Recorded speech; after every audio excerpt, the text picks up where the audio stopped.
Tuan muda ketiga, apa yang telah terjadi? Tanya Paul dan Yusuf yang ada di samping, begitu melihat ekspresi wajah Desta berubah. Pota memicingkan matanya lalu berkata dengan suara beratnya. Si kembar grup Yun menghilang, Desta juga menghilang, kalau masih hidup tapi tidak terlihat orangnya, kalau mati tapi tidak ada mayatnya. Apa? Ekspresi wajah Paul dan Yusuf langsung jadi muram, mereka mulai panik. Jika Desta belum mati, maka ketika dia kembali dengan selamat, dia pasti akan mencari perhitungan dengan mereka. Lalu, mereka mana mungkin jadi lawan sebanding Desta? Apalagi dengan keluarga Chu yang mengerikan yang ada di belakang Desta. Gedung Sky saja bukanlah kekuatan hebat yang bisa mereka lawan. Kenapa panik? Ketika Paul dan Yusuf panik, mereka mendengar ucapan Pota yang begitu dingin itu. Dua orang yang sangat panik itu menatap ke arah Pota, menantikan ucapan Pota selanjutnya. Tenang saja, kan ada aku. Walaupun Desta belum mati, tapi ketika dia kembali, dia juga tidak akan bisa menciptakan gelombang berbahaya apapun. Kata Pota dengan nada bicara ingin membunuh saja sambil memicingkan matanya. Selain itu, kalian terus mengirim orang untuk mencarinya di seluruh daerah Sanbaku ini. Menurut preman yang masih bernapas di tempat kejadian itu, Desta juga mengalami luka-luka yang sangat parah. Meskipun dia bisa lari, dia tidak akan mungkin bisa lari keluar dari daerah Sanbaku. Baiklah, mengerti. Yusuf menghela napas lega, lalu dia mengeluarkan ponselnya dan menelepon mulai mengatur semuanya. Keluarga Qin memiliki hubungan yang baik dengan militer, polisi, dan biro penegak hukum. Pengaturan yang dia lakukan jelas lewat hubungan yang ini. Sedangkan keluarga Ludra terhubung dengan baik di perguruan bela diri. Begitu menelepon, diam-diam sudah langsung ada orang yang menyelidiki jejak Desta. Begitu mereka menemukan Desta, Desta tidak akan mungkin bisa melarikan diri dari kematian lagi. Asteris asteris asteris. Tidak tahu sudah lewat berapa lama, akhirnya Desta siuman walau masih pusing. Begitu membuka matanya, dia melihat bola lampu pijar dengan cahaya kuning redup. Desta membeku sejenak, lalu bertanya-tanya pada dirinya di mana dia. Dia memikirkan ini sambil menatap lingkungan sekitarnya, rasa sakit yang hebat datang dari setiap bagian tubuh dan tulangnya, membuatnya sampai menggertakkan gigi karena kesakitan.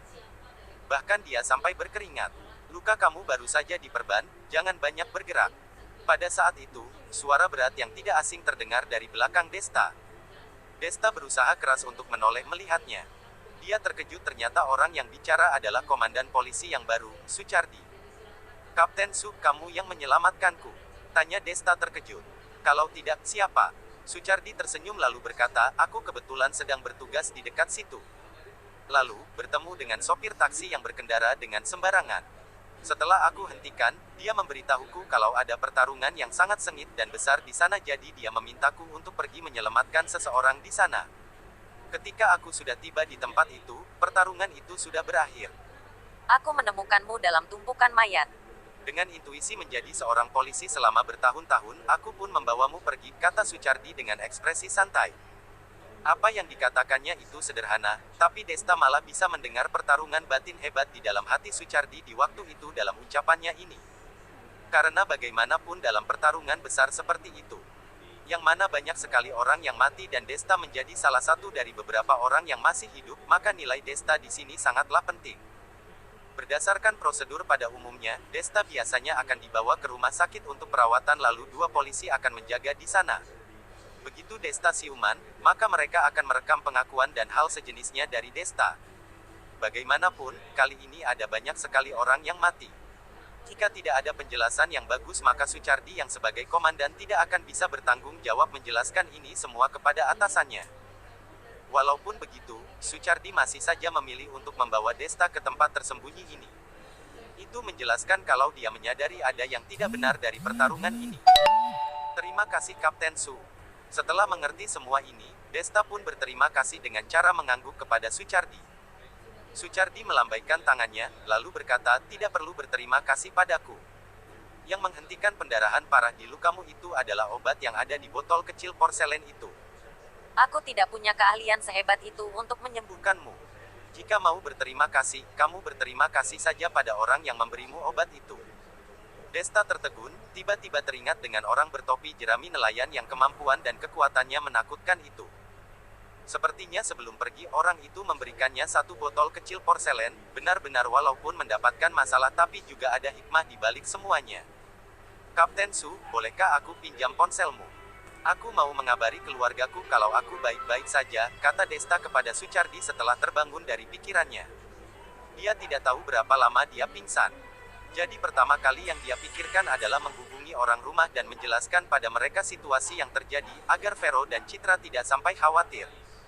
Sucardi menatap Desta dengan ekspresi yang kompleks lalu berkata, tidak ada keharusan melakukan itu. Kamu sudah pingsan 3 hari 3 malam. Orang rumahmu pasti sudah khawatir dari awal waktu kamu hilang.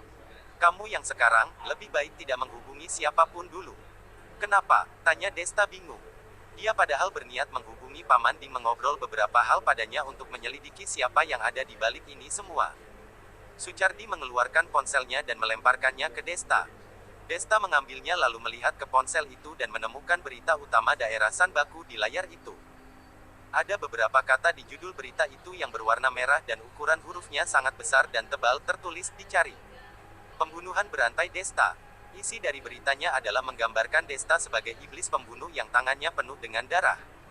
Lalu mengenai pertarungan sebelumnya itu menjadi pembantaian yang dilakukan oleh Desta sendiri, semua kenyataan dibalikkan begitu saja. Intinya, semua hal yang buruk dilemparkan ke Desta. Setelah melihat berita itu, ekspresi wajah Desta langsung jadi muram.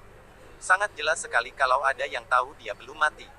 Jadi sengaja mematahkan jalan kembali hidupnya yang terakhir. Sedangkan Paman Ding tidak bisa menghentikan hal ini terjadi, maka ini menjelaskan kalau Pota juga ikut andil dalam masalah ini. Karena bagaimanapun orang yang bisa memberi tekanan kepada Paman Ding di daerah Sanbaku hanyalah Pota seorang. Sekarang, seluruh polisi dan biro penegak hukum lainnya sedang mencarimu di mana-mana.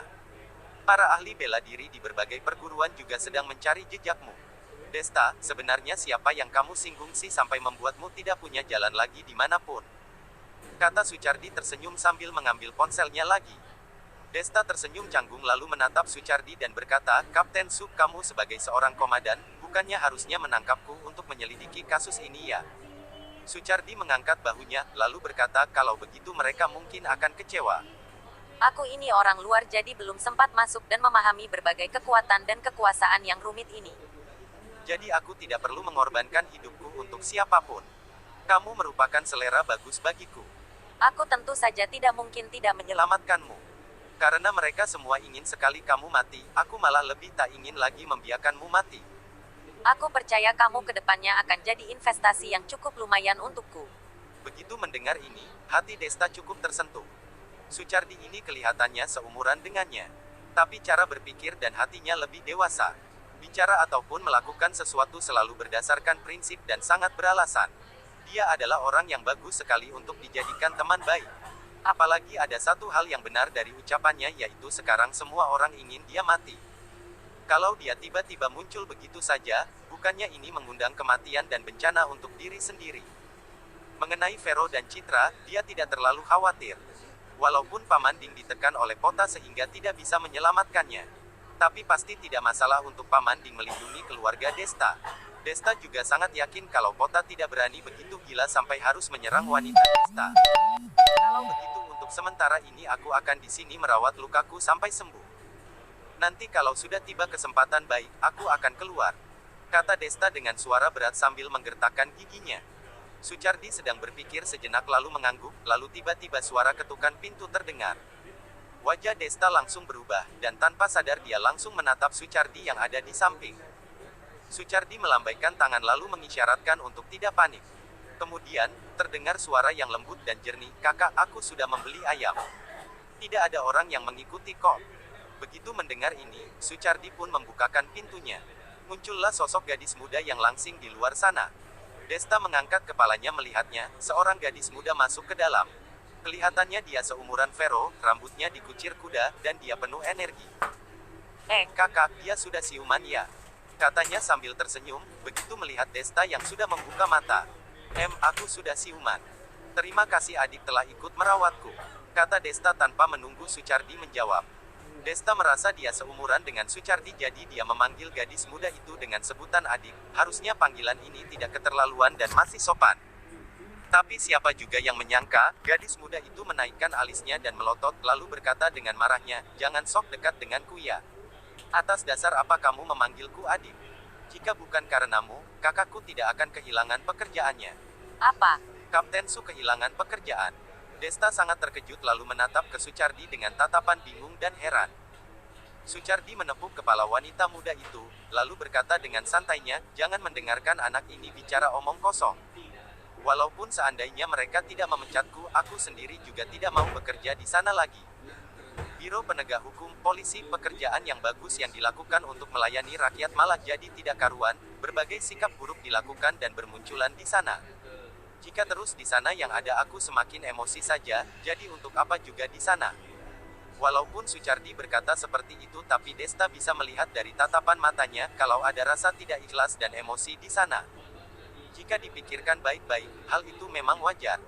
Dia adalah pindahan dari tempat lain, daerah Sanbaku walaupun bukanlah kota yang super besar tapi kota ini juga merupakan batu loncatan yang lumayan bagus. Jika saja dia bisa tetap bekerja dan tinggal 2 tahun, mungkin dia bisa naik jabatan atau lebih. Tapi, kenapa Sucardi mau saja dipecat karena dia? Desta mengerutkan keningnya dan langsung mulai mengerti semuanya. Ketika sopir taksi itu melaporkan kasus ini, Sucardi sedang bertugas di daerah dekat situ. Karena dia adalah Biro Penegak Hukum alias polisi maka dia tidak mungkin sendirian. Para anggota tim yaitu polisi lainnya yang bersamanya pasti tahu kalau Sucardi yang datang pertama di tempat itu.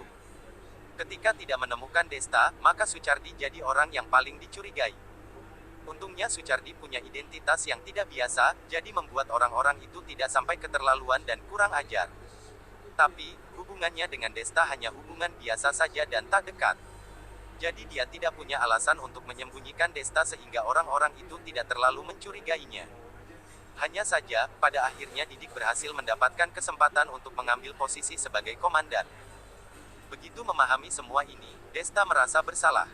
Sejujurnya, kali ini memang dia yang terlalu ceroboh.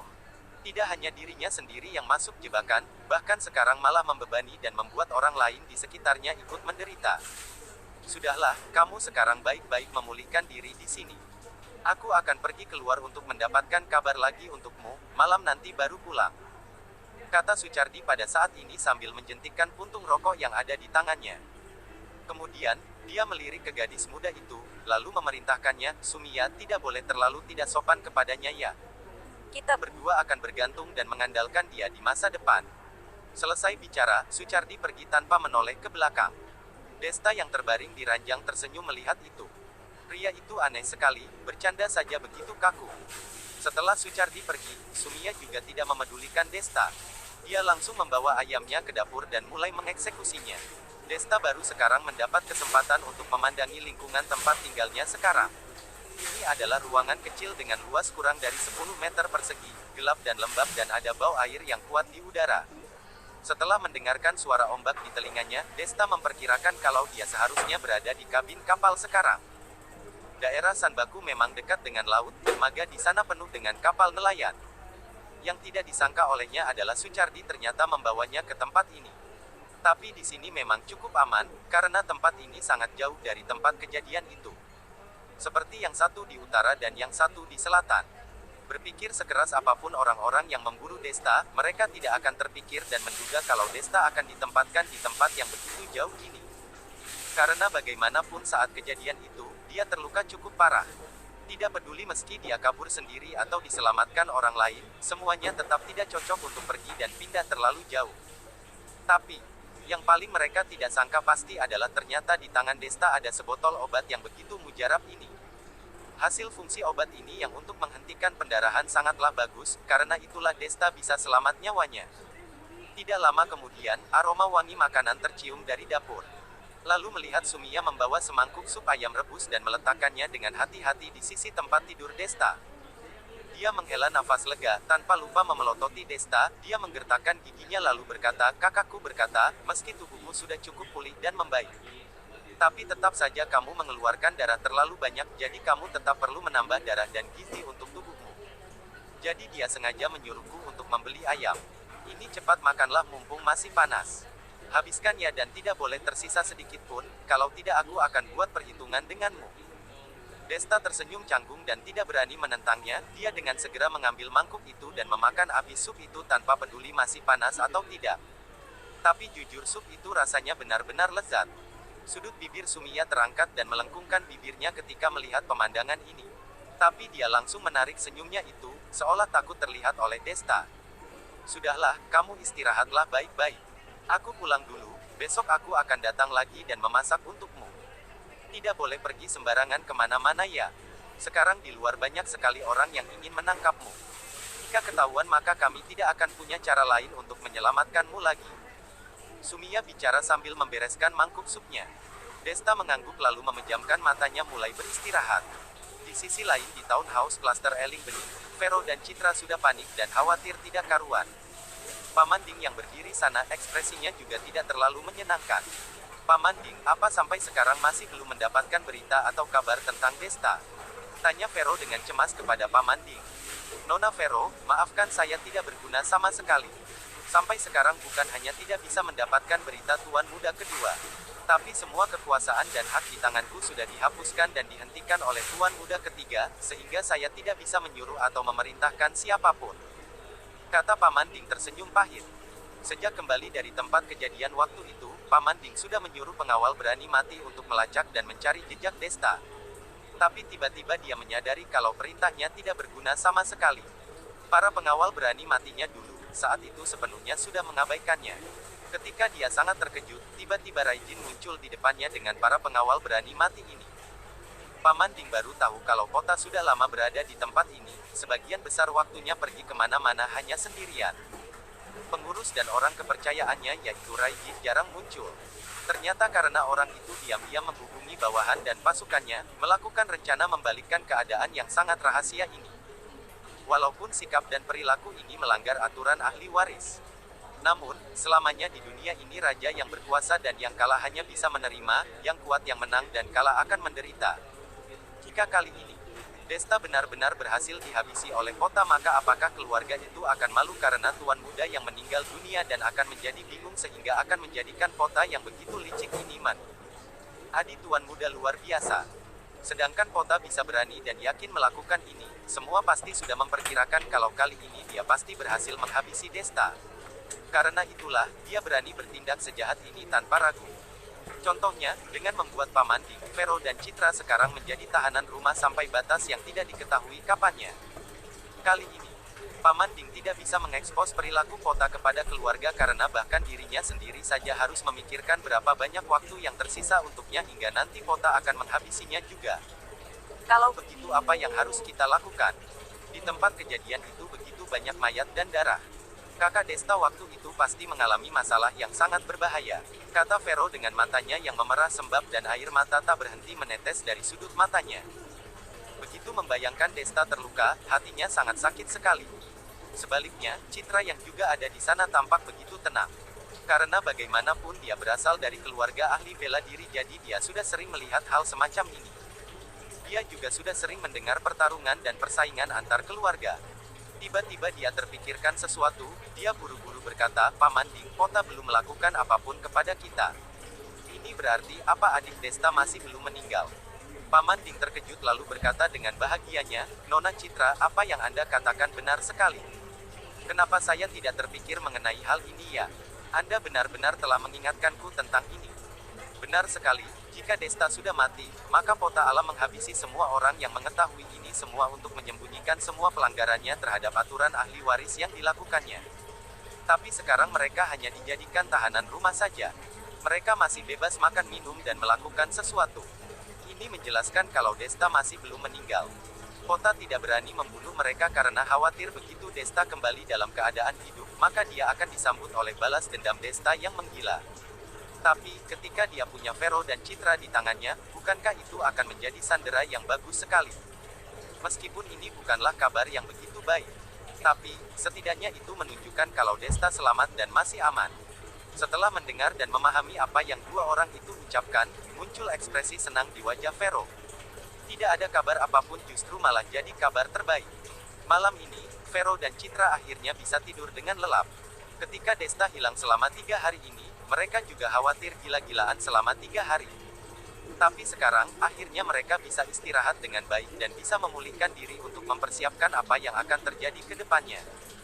Setelah Desta kembali nanti dan ketika Pota ingin menjadikan mereka sebagai sandera, mereka harus memiliki kemampuan perlindungan diri tertentu, jika tidak mereka hanya akan menjadi beban untuk Desta. Setelah memulihkan diri beberapa hari, luka di tubuh Desta sudah membaik dan cukup pulih. Sucardi melihat salep yang tersisa di botol porselen itu, lalu berkata dengan aneh, benda ini terlihat berisi sangat sedikit, tapi efeknya luar biasa dan bagus sekali. Jika saja obat ini bisa dipopulerkan, maka kami para petugas penegak hukum yang bekerja keras di garis depan, berapa banyak korban luka dan meninggal yang bisa dikurangi ya. Mendengar ini, Desta tanpa sadar berkata, tidak apa-apa, ketika aku mendapatkan barang-barangku kembali, aku akan menyuruh orang untuk meneliti bahan-bahan dari obat ini, lalu mencoba untuk memproduksinya secara massal. Kemudian akan menyediakan semuanya untukmu dan biro penegak hukum lainnya. Anggap saja sebagai membalas jasa dan utang budiku kepadamu. Ketika Sucardi mendengar ini, tiba-tiba dia terlihat bahagia. Dia menepuk pundak Desta dan tersenyum, kamu sendiri yang bicara loh dan wajib untuk melakukan apa yang kamu ucapkan itu. Kamu jangan sampai menipuku saja. Desta mengangguk sambil tersenyum. Sucardi adalah penyelamat nyawanya. Jika hal sekecil ini saja tidak bisa dia lakukan untuk Sucardi, maka Desta merasa dirinya benar-benar tidak berarti dan tidak berguna. Kapten Su, lukaku sekarang sudah pulih. Tidak baik jika terus-terusan tinggal dan berdiam diri setiap hari seperti ini. Apa kamu punya cara untuk membuatku bisa keluar dari sini? Tanya Desta sambil mengerutkan keningnya. Sucardi menatapnya, lalu berkata sambil menyeringai, itu wajar saja, aku dari awal tahu kamu pasti tidak akan nyaman untuk hanya diam dan tinggal saja di sini. Tenang saja, aku sudah menyiapkan semuanya untukmu. Sucardi bicara sambil mengambil beberapa topeng kulit simulasi wajah dari tas ransel hitam di atas meja. Desta terkejut ketika melihatnya. Topeng ini tidak peduli bahan atau tingkat kehalusannya dan kemiripan wajahnya benar-benar tidak jauh berbeda dari wajah asli. Jika tidak menyentuhnya dengan tangan, maka tidak akan menemukan perbedaan apapun. Ini adalah barang yang kami sita ketika kami menjatuhkan sebuah kelompok penipuan. Aku dengar kelompok penipuan itu menghabiskan banyak uang untuk membelinya dari pasar gelap Eropa. Setelah memakainya, bahkan scan pengenal wajah saja bisa tertipu Juha. Kalau tidak percaya, kamu coba saja, kata Sucardi. Desta tidak menolaknya, dia memilih salah satu topeng yang terlihat lebih rata lalu langsung mengenakannya. Setelah memakainya, pernafasannya masih begitu lancar dan tidak ada halangan apapun. Ketika melihat ke cermin, benar-benar sepenuhnya dia berubah jadi orang lain. Hal ini benar-benar sangat misterius dan sulit dipercaya. Hahaha, ternyata di dunia ini ada barang yang begitu maju dan modern seperti ini. Kata Desta sangat terkejut. Sucardi tersenyum lalu berkata, makanya kamu tidak bisa meremehkan kekuatan teknologi. Benda ini dikembangkan oleh lembaga asing dan kemudian dimasukkan ke pasar gelap. Bagaimanapun, barang ini di keadaan normal biasa tidak diizinkan untuk dijual belikan. Desta mengangguk menunjukkan dia setuju. Begitu barang ini diinvestasikan untuk masyarakat, takutnya tingkat kejahatan akan naik secara drastis. Dan jadinya itu malah akan meningkatkan kesulitan biro penegak hukum atau polisi untuk menyelesaikan kasus yang ada. Jadi aneh sekali jika mengizinkan penjualan barang ini. Oh iya, aku menghubungi Bagian kependudukan. Sekalian menyiapkan untukmu identitas yang baru. Ini ambillah. Pada saat ini, Sucardi mengeluarkan sebuah KTP dan kartu telepon dari tasnya dan menyerahkannya kepada Desta. Desta mengambilnya lalu melihatnya. Nama pada KTP itu adalah Lucifer. Umurnya sama dengan umurnya sekarang, di sana ditulis kalau dia baru pindah kerja dari Sichuan. Desta mencatat beberapa informasi penting ini, lalu Desta bersiap diri untuk keluar mencari berita. Akhirnya pada saat ini, Sumiya tiba-tiba berkata, tunggu sebentar, aku mau membawamu pergi ke sebuah tempat. Di sana kamu pasti akan mendapatkan berita yang kamu inginkan. Tempat apa? Desta tertegun, tanpa sadar langsung bertanya begitu. Sudahlah, ikut aku pergi saja. Apa kamu takut aku akan mencelakaimu? Kata Sumiya dengan sinisnya. Desta dengan cepat melambaikan tangannya menunjukkan kalau dia tidak ada pikiran seperti itu. Jika Sumiya mau mencelakainya, bukannya cukup dengan memberikan obat beracun di sup ayam, maka urusan selesai. Kenapa juga harus repot-repot? Dia pamit dulu ke Sucardi. Desta dan Sumiya pun naik taksi dan langsung pergi ke pusat perdagangan dan bisnis di daerah Sanbaku. Begitu melihat tempat ini, Desta tertegun seolah memiliki firasat buruk. Lingkaran bisnis ini tidak jauh dari gedung Sky. Dengan situasi Pamanding yang sedang dihentikan hak dan kekuasaannya, dia khawatir kalau tempat ini pasti banyak sekali mata-mata pota. Sumiya berani membawanya ke sini. Bukankah ini gila dan cari masalah?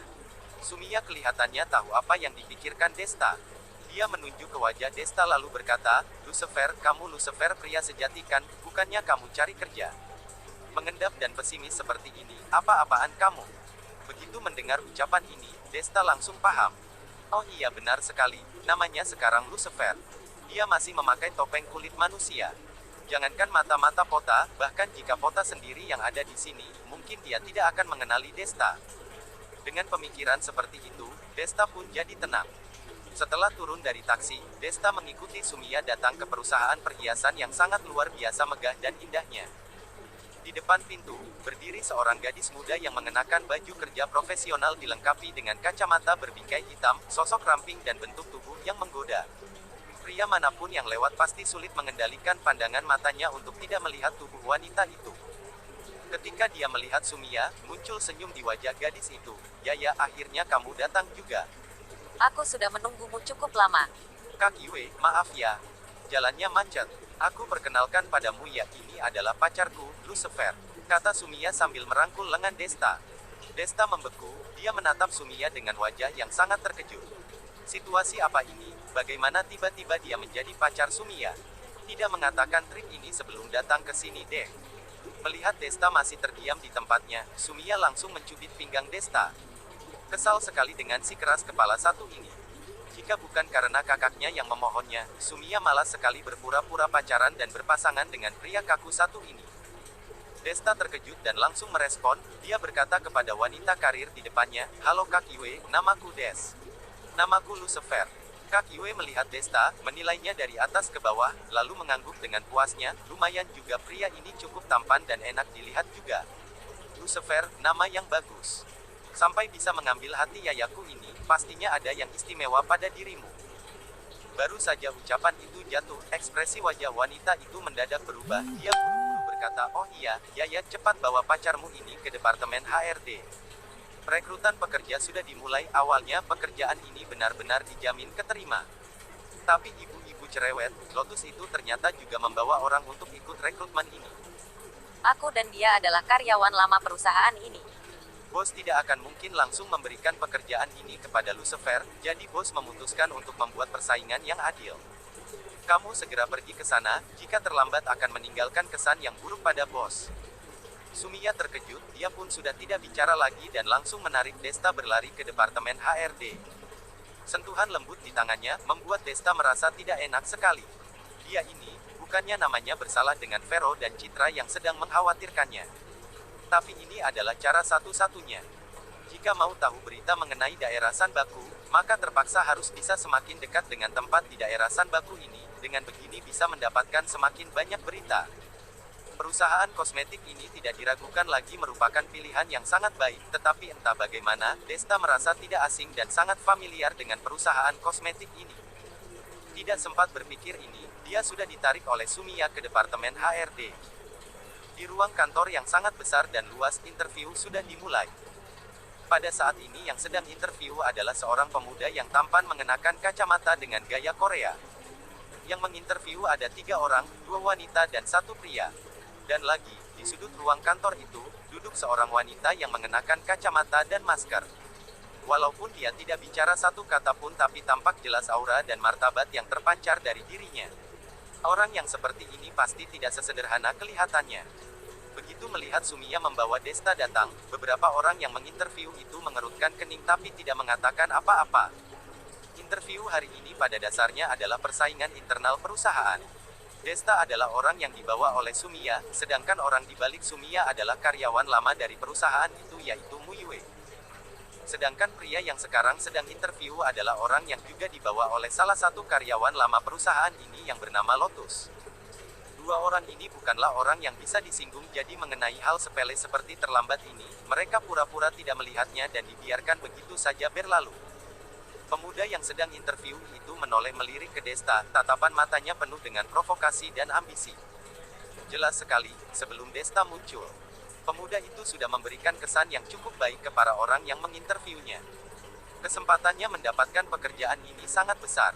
Sumia tidak mengatakan apapun, hanya membawa Desta duduk di samping.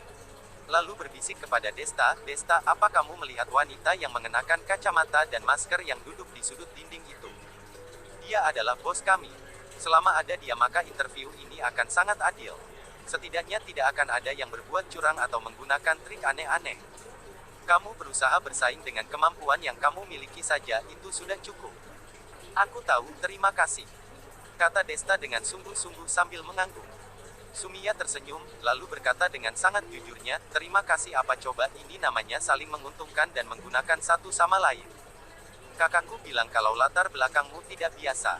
Kali ini membantumu, nanti pasti kami akan mencarimu untuk membayar hutang budi ini. Kamu persiapkan dengan baik saja. Tentu saja, jawab Desta dengan serius dan tatapan mata yang berbinar. Sifat Desta adalah orang yang akan membalas budi orang yang membantunya Berkali lipat. Apalagi kali ini Sucardi adalah penyelamat nyawanya. Segera interview pemuda itu selesai. Desta merapikan bajunya dan berjalan begitu tenang lalu duduk menatap 3 orang yang menginterviewnya dengan tatapan penuh percaya diri. 3 orang ini saling bertukar pandang dan mengangguk dengan puasnya. Kesan ketiganya terhadap Desta cukup bagus kecuali 1 poin yaitu terlambat. Walaupun pemuda yang barusan interview tadi juga tampan, tapi dia terlihat sedih tidak serius. Wanita yang mewawancarai yang duduk di tengah memang sengaja diperintahkan oleh bosnya untuk membuka beberapa kancing di bagian dadanya untuk menunjukkan lekukan garis yang tanpa dasar itu. Jadi selama proses interview itu, pemuda tadi tanpa henti menatap ke bagian atas itu. Sedangkan di sisi lain, tatapan Desta tidak melihat ke arah itu, tatapan matanya begitu jernih membuat orang yang melihatnya sangat merasa nyaman. Selama proses interview ini tidak ada yang spesial. Pengenalan diri, mengajukan pertanyaan dari penginterview, dan juga beberapa pertanyaan yang berhubungan dengan pengetahuan yang terkait dengan perusahaan ini. Desta sebagai salah satu calon ahli waris keluarga Chu, sejak kecil sudah dilatih dengan berbagai aspek pengetahuan. Pengetahuan mengenai kosmetik yang diajukan, setidaknya tidak ada pertanyaan yang membuatnya tertekan sedikit pun. Sedangkan ekspresi wajah di pemuda yang tampan itu perlahan jadi murah ketika melihat penampilan Desta lebih baik darinya. Baiklah, interview selesai. Kami sekarang akan mengumpulkan dan menarik hasil dari interview ini. Silahkan kalian berdua menunggu dulu, kata salah satu penginterview sambil berdiri. Desta mengangguk dan berniat pergi ke ruang tunggu untuk menunggu hasilnya. Tapi tiba-tiba, terdengar suara yang tidak asing untuknya di sudut dinding yang seolah memberikan Desta sengatan listrik sehingga hanya membeku di tempatnya tak bergerak. Tunggu dulu. Semua orang terkejut. Tanpa sadar semua pandangan mata teralih ke sudut dinding, ke diri bos wanita yang sedari tadi tidak bicara sama sekali. Mereka hanya melihat bos wanita di sudut ruangan itu perlahan-lahan berdiri, memperlihatkan bentuk tubuh yang sangat indah dan menggoda bagai setan yang cukup untuk mempermalukan banyak model. Dia perlahan berjalan ke Desta lalu berdiri di depannya, matanya yang ada di balik kacamata hitam itu menatap tajam ke Desta. Desta juga memandangnya, dia merasa kalau bos wanita ini memberikannya perasaan yang tidak asing untuknya. Khususnya suaranya barusan tadi, seolah mirip dengan orang yang dikenalnya. Tidak mungkin dia kan? Hati Desta mulai menebak. Lalu 1 detik berikutnya, bos wanita itu melepas kacamata dan maskernya dengan santai. Memperlihatkan wajah menawan yang membuat orang sulit bernapas tiba-tiba dengan jantung yang berdetak lebih cepat. Begitu Desta melihatnya, matanya menggelap Minky. Ya Tuhan, bos perusahaan kosmetik ini adalah Minky. Dulu demi menyenangkan Desta, Minky langsung memberikan Desta serangkaian perusahaan perhiasan yang ada di bawah namanya. Tanpa diduga, dia sekarang sudah mulai memasuki industri kosmetik. Hai pria tampan, kenapa kamu memberiku perasaan yang tidak asing dan sangat familiar ya? Apa kita pernah bertemu sebelumnya? Sebelum Desta dapat mengatasi keterkejutan ini, Minky sudah mendekat ke dirinya. Bibir merahnya yang seksi hanya berjarak 1 inci dari Desta, tubuhnya disentuh secara tidak sengaja membuat Desta tidak dapat bergidik beberapa kali. Otak Desta membeku beberapa saat, setelah itu dia berkata, tidak. Tidak mungkin, aku tidak punya kesan terhadap Anda. Minky merapatkan bibirnya lalu tersenyum. Adegan yang begitu intim ini membuat pemuda yang baru saja diinterview jadi kehilangan akal. Minky berkata lagi, jika kamu tidak pernah bertemu denganku, kenapa kamu begitu gugup dan begitu takut padaku? Takut, mana mungkin tidak takut kan? Desta tersenyum kecut, Minky ini adalah seorang wanita penggoda. Ketika dia masih jadi Desta, dia saja sudah takut kepada Minky. Apalagi sekarang, hanyalah Lucifer yang tidak punya latar belakang apapun. Pacarku ada di sini. Tiba-tiba Desta mendapatkan ide bagus. Dia menunjuk ke Sumiya yang duduk di samping dengan ekspresi tercengang bodoh karena terkejut. Dengan mengisyaratkan diam-diam kalau pacarnya ada di sini, sehingga dia pasti akan gugup jika Minky sedekat itu kepadanya. Minky mengedip-kedipkan matanya, berbalik dan meninggalkan Desta, membuat Desta akhirnya tidak terlalu tertekan. Tapi di detik berikutnya, apa yang dikatakan wanita penggoda itu membuatnya membeku lagi.